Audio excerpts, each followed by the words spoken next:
Okay, so up next we have Tom Moore from the Coral Reef Restoration Program at NOAA, who will be talking to us about scaling up restoration to be meaningful at an ecosystem level. So Tom is with the United States National Oceanic and Atmospheric Administration, NOAA, which is based in St. Petersburg, Florida. He has nearly 18 years of habitat restoration experience with the NOAA Restoration Center, where he serves as the team lead for coral reef restoration. He is also the co-chair of the Caribbean Coral Restoration Consortium. So thank you so much for joining us today, Tom.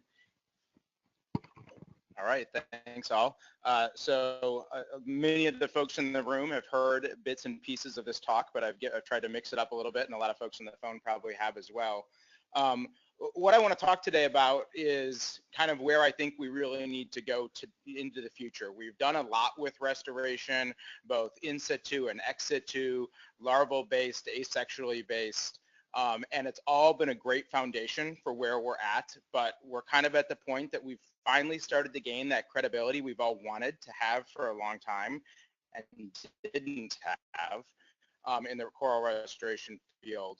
But now it's time that we actually get serious about it and take kind of some of that credibility that we've gained and actually do something with it at a meaningful scale, so the skeptics that have been saying things about restoration have been skeptical of restoration's ability to make a difference.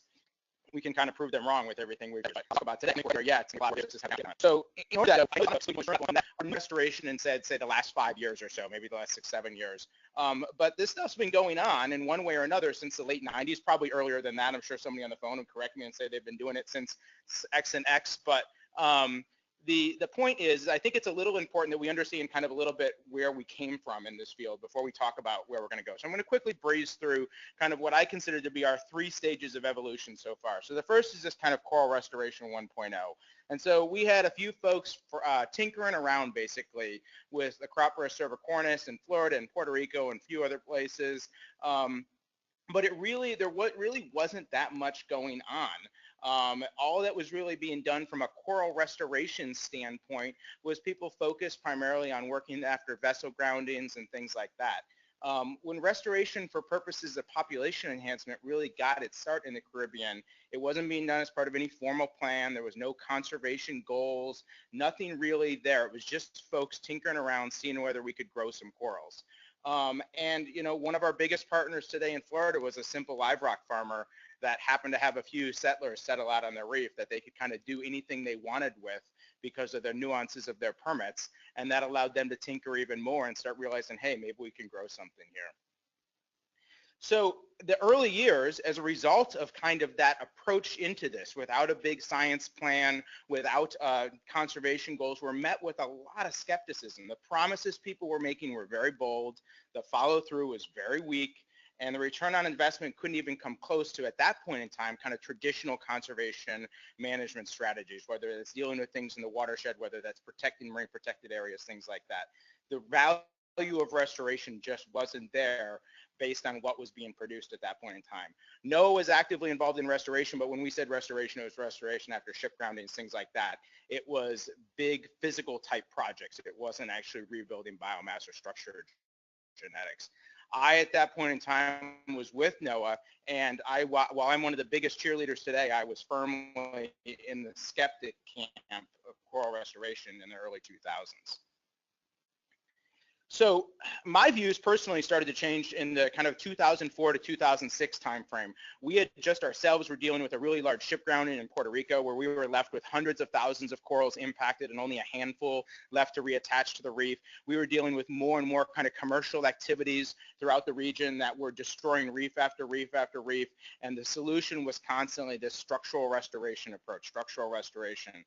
And I firmly didn't believe, and a lot of people didn't believe, that structural restoration in a recruitment limited environment was really going to do anything at all. So, and at this point, a handful of folks were dabbling in different aspects of restoration. We were getting a little better at it. Still, nothing was serious.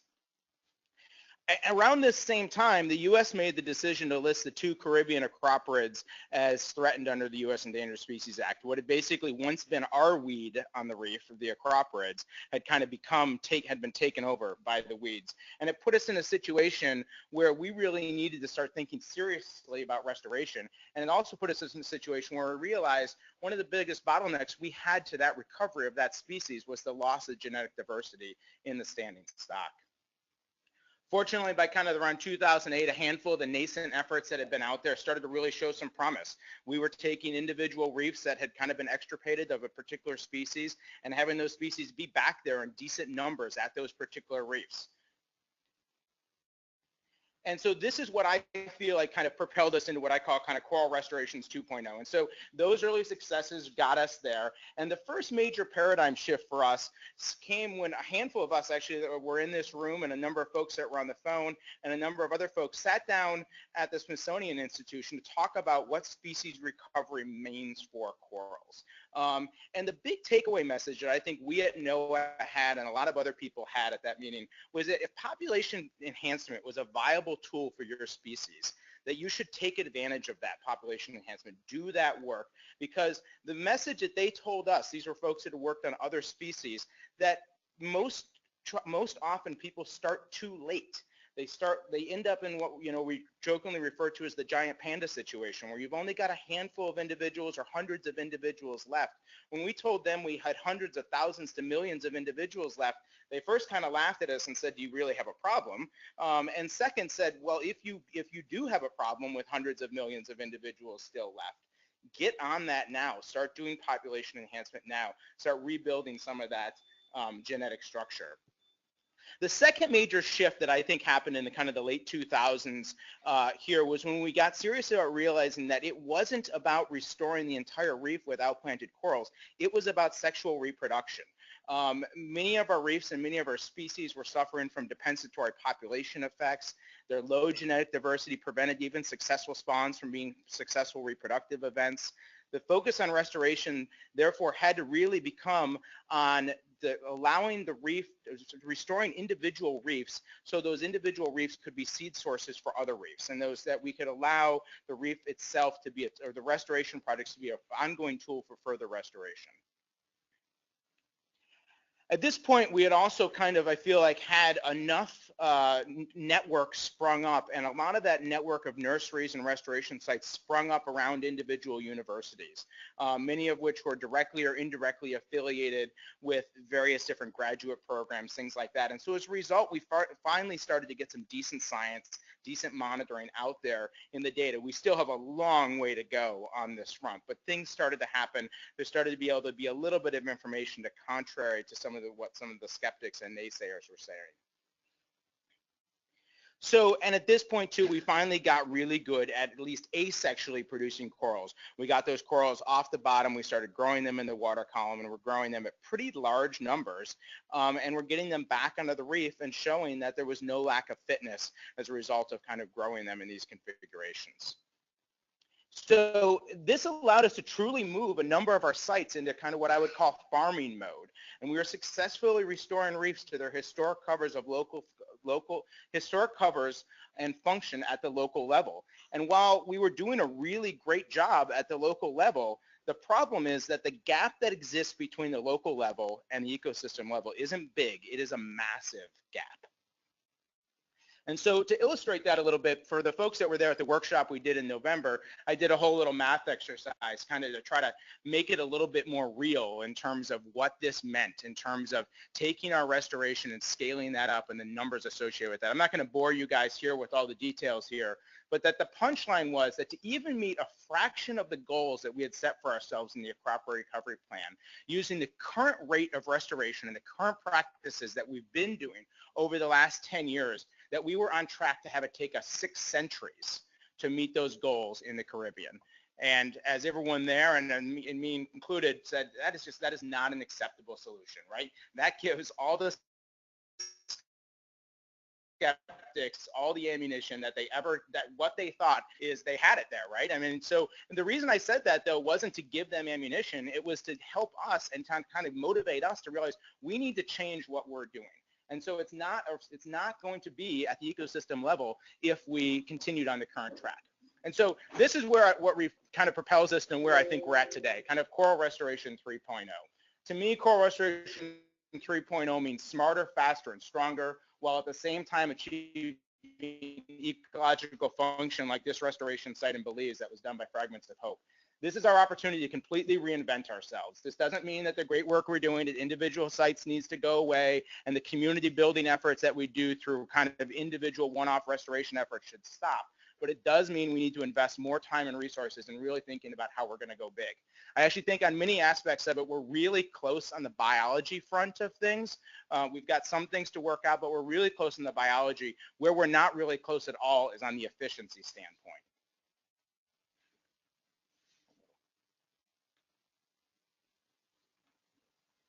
The first key to increased efficiency is which we really need to dramatically change our thinking about how we do work. Just as farmers years ago realized that if they were going to feed a growing population, the ox was no longer the most efficient way to plow the fields. And we would never drive the cars we drive today without the concept of the assembly line introduced by Henry Ford and re-envisioned countless times over by many other visionaries. There's countless other stories and countless other industries where we would have never kept up with the rate of need without kind of serious innovation that took place in that process. So these solutions didn't happen overnight. Rather, it was kind of innovators that started breaking down different ideas into processes and steps, inventing new solutions along the way. And this is not to say that we as coral scientists in our own right are not innovators. The problem is that our most common tools of innovation are zip ties, PVC pipes, epoxy, and duct tape. We continue to reinvent numerous great inventions over and over and over again, but those are the root of our tools. Someone a number of years ago told me, and this is a story some of you guys have probably heard me say before, that the best way to distinguish a marine biologist from an oceanographer on a research vessel was that when something would break, the marine biologist would be the one there kind of trying to fix that problem with duct tape and zip ties, while the oceanographer would have got the engineer and the welder, and they would be over there welding and building a custom build solution that was going to last forever. And we need to start thinking about this work like we do it, like engineers. If the Romans could build the Colosseum 2,000 years ago, and we're just decades from landing people on Mars, we can certainly figure out ways to engineer better solutions for simple corals here in terms of getting them out onto the reef faster. And I should step back for a second and talk a little bit about what I mean in this front here. We can grow corals. We've gotten really good at growing corals in asexual structures, and we're getting better at doing them in a sexual standpoint. We're going to spend more and more time this week talking about that. The bottleneck becomes taking those corals and getting them out onto the reef in a meaningful way. So what we need to do is we need to start thinking about everything that takes time. There are so many things that we do in the restoration standpoint that we do over and over and over again. We touch that same coral way too many times. If a site requires cleaning, abandon the site, go to a new site. We need to completely reduce and decrease diver coral interaction time. I challenge everybody that does this type of work and thinks about how we're going to speed this type of stuff up is to think about how much diver coral interaction time do you have? How can I cut that diver coral interaction time down dramatically?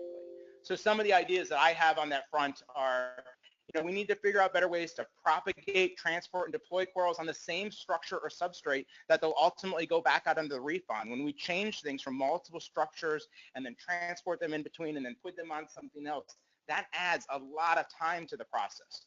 We need to figure out ways to deploy things directly from the surface or develop a process that allows a diver to very rapidly select a location and deploy the coral. It has to take less than a minute to deploy a large coral and less than seconds to deploy things like substrates and things like that to really make the numbers work out at the scales that we need to work on. So we really need to challenge ourselves to think in that way. And some of these things, I've said on the previous slide, is we need to think like engineers and bring more engineers into the conversation. Because I'm actually convinced that some of these things probably exist out there right now that would make our lives tremendously easier. So, something I was thinking about that is just like, would really make things simple. So I'll throw it out there so somebody can tell us whether it actually exists, is a super strong, negatively buoyant tube mix, two-part epoxy that harden quickly against the reef. I mean, something that we can just shoot out of a tube that doesn't actually float away like most tube parts of epoxy do and end up in your hair or all over your wetsuit or something else. So it's got to be negatively buoyant. It's got to be able to have a substrate go against it, against turf or anything else, and stick and stay, right? That would be a game changer in terms of being able to do this type of stuff at scale and fast. So the other big part of this, and I mentioned a little bit of this earlier, and I think it really is the really critical game changer in terms of how we make this move forward better, is really operationalizing larval seeding. While it remains the case, we can still only deal with so many reefs through outplanted corals, and it needs to be a mixed approach of getting biomass quickly deployed through asexual growth. So we can build up biomass in a degraded reef very quickly with asexually reared corals. But what we need is to bring that diversity into that reef with sexually reared corals. And the other really important part of operationalizing larval seeding to a scale that's meaningful is it really gets at what Ileana talked a little bit about earlier, what Madeline's going to talk about later, and that really is the future of coral reefs in a changing environment. All of us are all too well aware that we are no longer living on our grandparents' planet, and that the changes to this planet are going to continue to occur at a rate that is much faster than any of us would like it to occur. Even if the aspirations of the Paris Climate Agreement come to pass, the carbon we've already committed to the atmosphere is going to result in at least a half a degree Celsius of thermal tolerance increase. Sorry, not thermal tolerance increase. It's going to result in a half a degree of thermal stress increase, and potentially up to a degree. And the half a degree is under the RCP 2.6 scenario, which is assuming aggressive mitigation takes place. And we all know what we're seeing is not aggressive mitigation taking place on this planet right now. And so we need to think about how we're going to get there and how we're going to do that. And so we need to really think about building more diversity into the system. This is what Ileana was talking about. And while things like this are potentially riskier interventions, they really are critical to our next steps in making this matter. But the problem here is then what's I think really important to consider is that many of these techniques are still decades away from really coming online to doing something serious we can do. We can do things like assisted migration right now, but some of the other more advanced techniques that Madeline's going to talk about in a little bit are potentially still a decade away from coming online. But the reality is for any of those techniques to matter, we have to actually swamp the individual reef that we want to do with those new corals. Swamping that reef with those new corals requires a massive scaling up from where we're at today. And so I really challenge folks to think through here, even though the folks in this room and the other folks elsewhere may not be directly working on, say, assisted evolution or assisted migration or anything like that. If you're in this coral restoration business, you need to pick your niche and pick where you focus on. Some of those niches really need to be on seriously scaling up and how we seriously scale those efforts up. Others need to be seriously scaling those up, focused on increasing just straight diversity on those reefs, which is going to buy us time. And then as we increase that diversity, as we buy ourselves time, and as we've scaled up our techniques and realized how we can potentially get these corals out there significantly quicker, we're going to be in a better position to operationalize these ecological interventions when they come online. If it takes us 10 years to have some of these ecological interventions come online and gain the political will that we need to actually implement them in places, and then we take another 10 years to figure out how to do them at scale, we're going to be out of time. We have to be getting our stuff today, straight asexual and sexual propagation, to a massive scale that's maintaining the biodiversity that allows us to then shift or slowly transition to some of these more novel ecological interventions. And so on the front of the novel ecological interventions, Ileana talked a little bit about it. Madeline's going to talk a little bit about it more. What I wanted to kind of share with people today is that, NOAA is very serious about this and about this being part of our long-term toolbox. We're in the process now of kind of looking at what types of deep science reviews are necessary to help us understand the risks and the opportunities associated with that. People are going to hear a lot more about that over the next couple months. But we do consider it our straight restoration that we're doing today, and what Dirk's been talking a lot about, which is really focused on using sexual propagated corals to increase diversity as kind of our major pillars moving forward in terms of being tools in their using for reef restoration. So the last part of our coral restoration strategy, 3.0 strategy, is strong collaboration.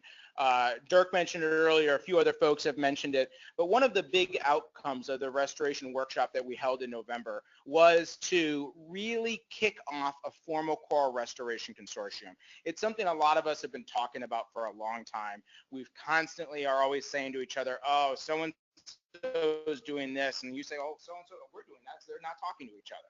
And we are just as guilty of it. We're all guilty of kind of not sharing information the way we could potentially collectively share information. As a result of that, there's a massive amount of reinvention of the wheel that goes on over and over and over again in this field. And so what we're really trying to do with the Restoration Consortium is foster collaboration, foster technology transfer, foster standards that different practitioners can use in different places, help us formalize better, more consistent monitoring. We've got a lot of different things happening. We want to do that. The consortium is about kind of a partnership effort. The consortium is likely not going to be out there kind of seeking money for individual projects, right? Individual projects and partners need to go out there and do their thing and work with and be part of the consortium and use the consortium as their tool to foster collaboration and communication. But things like the Global Coral Reef Restoration Project is a great example of a project that's being implemented by a lot of key consortium members, and we will use the consortium as a vehicle to kind of have that communication. But that project's out there, and it's a great thing. And so those aren't going to become all one and the same. I know that's been a question a lot of people have had. Well, how do these exist different from each other? We want the consortium to be a tool for kind of sharing that platform, sharing that collaboration. So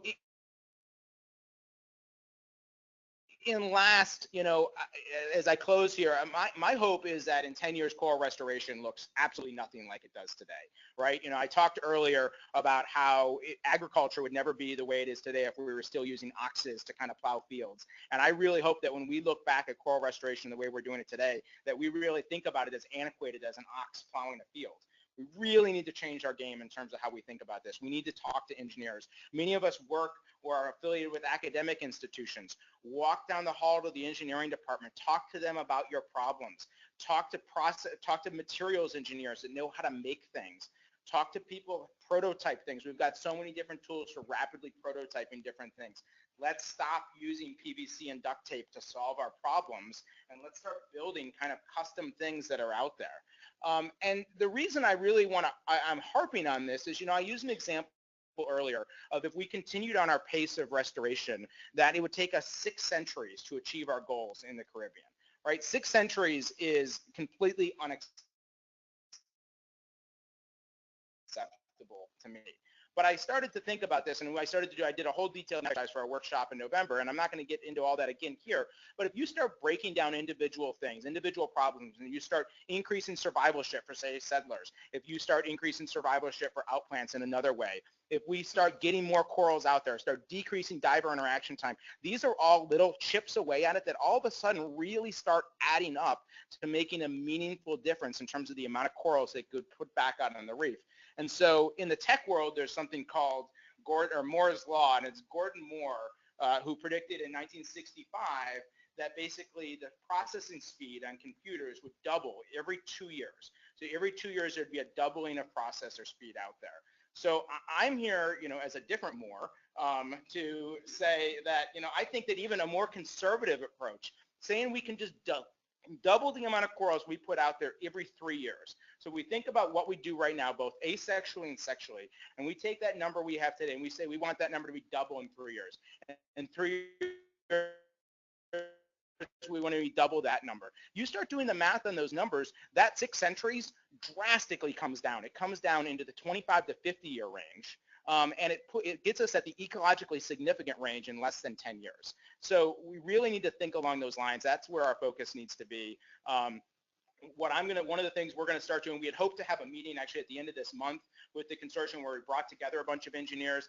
That didn't come together, unfortunately. But what I do plan to do, and so I'm letting you guys know here and everybody on the phone, because we'll get a thing out there, is what I want to do is I want to do a webinar for engineers. So you can go to your institutions, your academic institutions, go to your engineering department. I want to present to them kind of how we do work today and basically challenge them to join us and help us solve some of these new problems out there and get a group out there working on that. So with that, that's my challenge to the group.